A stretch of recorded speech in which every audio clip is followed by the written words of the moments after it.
استمتعت خلال الايام الماضيه وانا استخدم انحف هاتف قابل للطي، هو هاتف هونر ماجيك في 5 اللي يجي بسمك 4.1 ملم وهو مفتوح، و8.8 ملم عند الطي.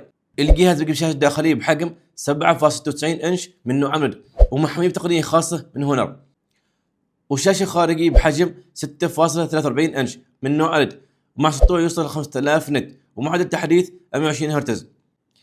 الجهاز يجيب معاه سناب دراجون 8 اليت وهو احدث معالج سناب دراجون ويوفر لك اداء ممتاز في الاستخدام الثقيل والالعاب.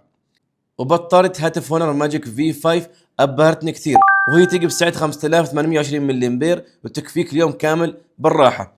واذا قيل الانتاجية والعمل تقدر تفتح 3 تطبيقات مع بعض بكل سلاسة مع هذا الهاتف، ومع مزايا الذكاء الاصطناعي من جيميناي وماجيك سايد بار تخلي الشغل اسهل من اي وقت.